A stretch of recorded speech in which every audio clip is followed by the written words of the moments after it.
दोस्तों नमस्कार, मैं हूं विनीता यादव।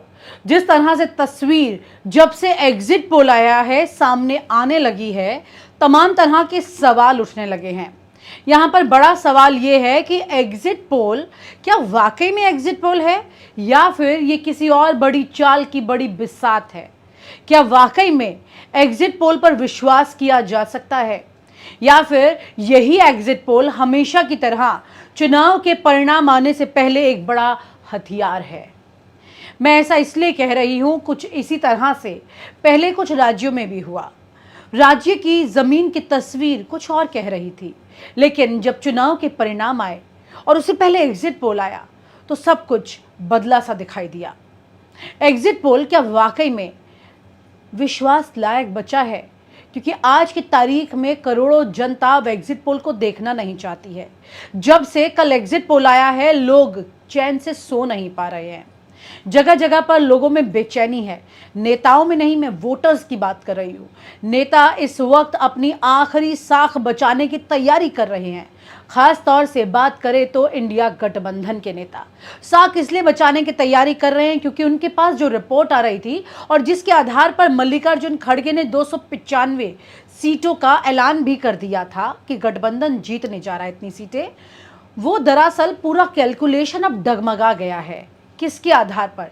अब से पहले जब भी चुनाव हुआ करते थे, तमाम नेता अपनी उंगलियों पर गिन लिया करते थे कि कहां से कितने वोट आ रहे हैं, कितनी सीटें आ रही हैं। और कोई सर्वे तब नहीं हुआ करता था, कोई ऐसे जुगाड़ नहीं हुआ करते थे जो जा करके कंपनियों को पैसा दिया जाए, फिर वो बाजार में नंबर लेकर आए और वो नंबर मीडिया दिखा दे और ये बता दे कि हाँ देखिए अब ये ही सरकार बनने जा रही है। और उसी एग्जिट पोल को देखकर जनता ये मान ले, करोड़ों की जनता ये मान ले कि हाँ यही सच है। लेकिन क्या वो सच है? सोचना ये है। सवाल यहाँ से उठना शुरू हो गया जब जयराम रमेश ने एक ट्वीट करके ये कह दिया कि 150 डीएम से अमित शाह ने बात की है फोन पर। क्या बात की है, क्यों बात की है, क्या करवाना चाहते हैं अमित शाह डीएम से? डीएम का क्या रोल है कि इस वक्त पार्टी का कोई नेता डीएम से बात करे?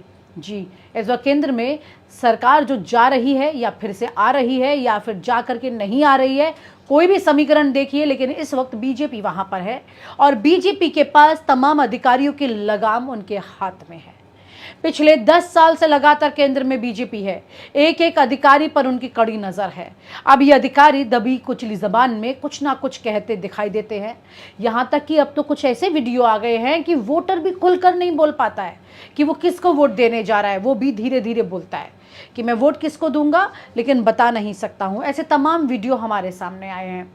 ऐसे में एक अधिकारी कितना खुलकर सांस लेकर बात कर सकता है, ये तो आप और हम बेहतर समझ सकते हैं। खैर, डीएम 150 डीएम जिनकी अमित शाह से बात हुई, ये बात जयराम रमेश ने कही और इसी उनके ट्वीट पर चुनाव आयोग ने एक लंबी चौड़ी चिट्ठी लिख दी और भेज दी। मीडिया के पास भी ये चिट्ठी आई। इस चिट्ठी को देखिए आप। इस चिट्ठी में लिखा है कि अगर आपके पास उनके फोन नंबर हैं 150 डीएम के, तो आप हमसे साझा कीजिए, हमें बताइए जिनसे अमित शाह ने बात की है। चुनाव आयोग ये बात जयराम रमेश को बोल रहा है, जो ये बता रहे हैं कि ऐसा उन्हें शक है। ये बात उन्हें उनसे भी पूछनी चाहिए जो कि फोन पर बात कर रहे हैं। जी हाँ, यानी कि देश के गृह मंत्री अमित शाह, जिनके अंतर्गत इस वक्त देश की तमाम सिक्योरिटी एजेंसियां हैं, सब उन्हीं के अंडर आती हैं। ये तमाम अधिकारी अपनी प्रमोशन के लिए उन्हीं की राह तकते हैं, उनकी एक झलक पाने को तरसते हैं। लेकिन इस वक्त की जो स्थिति है उसमें विपक्ष उन्हीं पर सवाल उठा रहा है। विपक्ष का ये कहना है कि उनको ये चेक करना होगा चुनाव आयोग को कि कैसे अमित शाह ने 150 डीएम से बात की।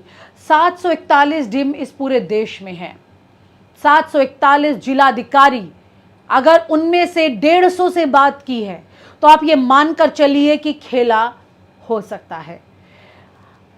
एक आम धारणा इस वक्त चुनाव के परिणामों को लेकर हर व्यक्ति की जबान पर है, जो कि निष्पक्ष है। उसमें जो बात सामने निकल कर आ रही है वो ये है कि 150 सीटों के आसपास या 200 तक का गणित गठबंधन का मजबूत है। कम से कम 200 से 95 की बात जो की है मल्लिकार्जुन खड़गे ने 295। अगर ये गठबंधन का गणित मजबूत है यहाँ पर, तो ये मानकर चलिए कि ऐसे में 150 सीटें अगर यहाँ से टूट जाती हैं और वो बीजेपी के हिस्से में चली जाती हैं, अगर डीएम यहाँ पर कुछ इस तरह का खेल कर देते हैं, तो फिर किसकी जिम्मेदारी होगी? तो फिर क्या वाकई में बीजेपी फेयर गेम के साथ में सत्ता पाएगी? तो फिर क्या वाकई में विपक्ष बार बार इसी तरह से मात खा जाएगा?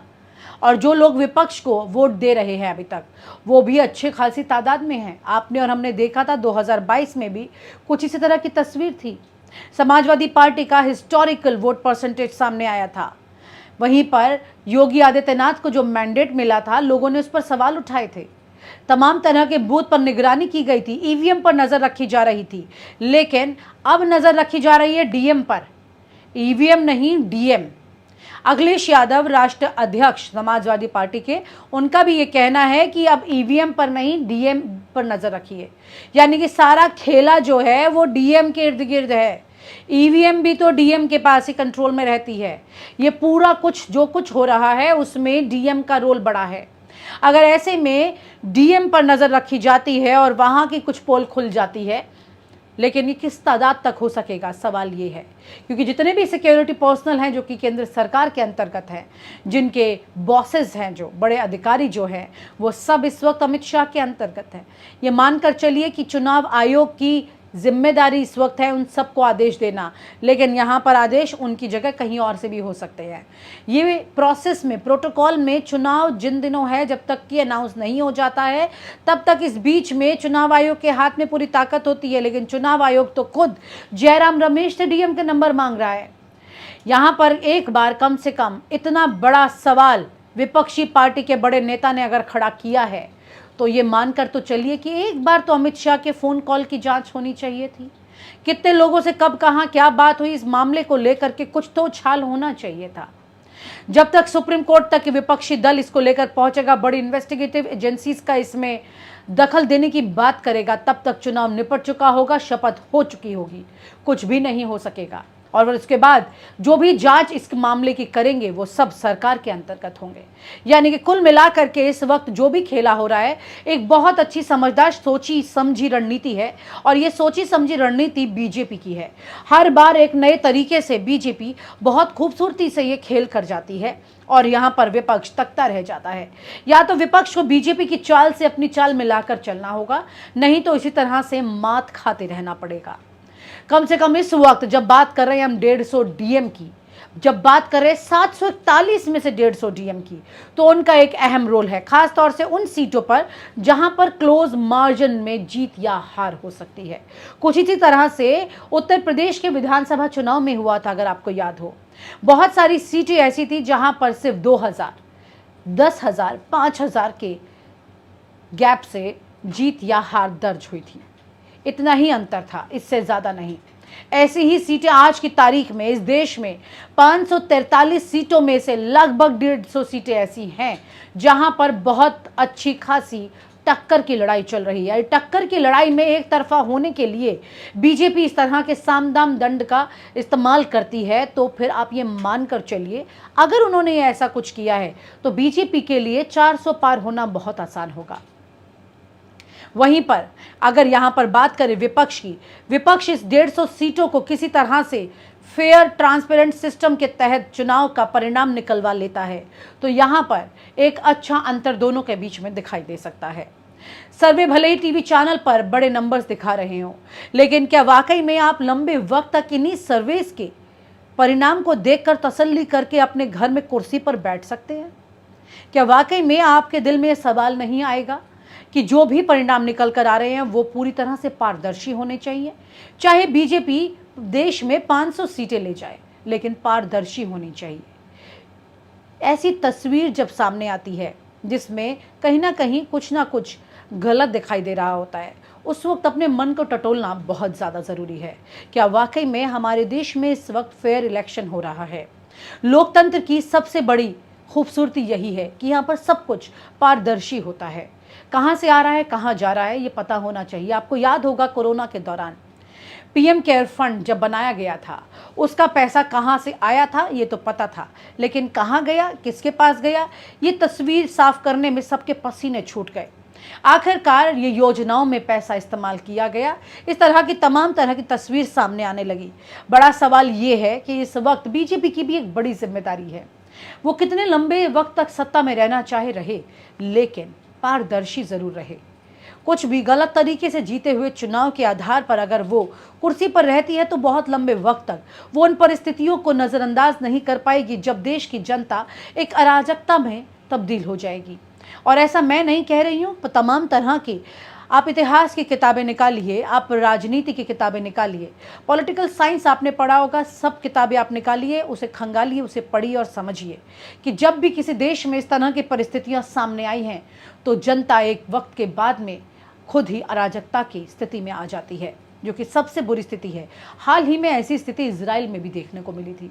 हाल ही में ऐसी स्थिति कई जगह देखने को मिल चुकी है। कई देश ऐसे हैं जो इस स्थिति का शिकार हो चुके हैं, जब देश का मुखिया अपनी चलाता है, किसी की सुनता नहीं है, और जहां पर पूरी तरह से पूरा खेल साफ नहीं गलत तरीके से होने लगता है, उसकी बिसात अलग तरीके से बिछाई जाने लगती है, तो उस वक्त उसके बाद अंत उसका शायद पॉलिटिकल पार्टी ठीक से ना कर पाए, लेकिन जनता करने लगती है। आपको एक बार सोचना होगा, इस देश के लोकतंत्र की सबसे बड़ी खूबसूरती इसका वोट है, और उस वोट को अगर कोई खेल जाता है तो ये लोकतंत्र पर एक बहुत बड़ा कलंक हो जाता है। बीजेपी को भी इस पर सोचना होगा। अगर वो लंबे वक्त रहना चाहती है तो कम से कम पारदर्शी रहना ज़्यादा ज़रूरी होगा। इसी वजह से इस वक्त विपक्षी नेता उन पर लगातार सवाल उठा रहे हैं। अगर यहीं पर बीजेपी इस वक्त पारदर्शिता को आधार बना करके सत्ता में वापसी करने की कोशिश करती तो शायद विपक्षी दल इस तरह के सवाल नहीं उठा पाते। खैर, इस बार जो भी सत्ता में आएगा उसके लिए बहुत बड़ी चुनौतियां सामने हैं। देश को बचाने की तमाम तरह से चुनौतियां उनका इंतजार कर रही हैं।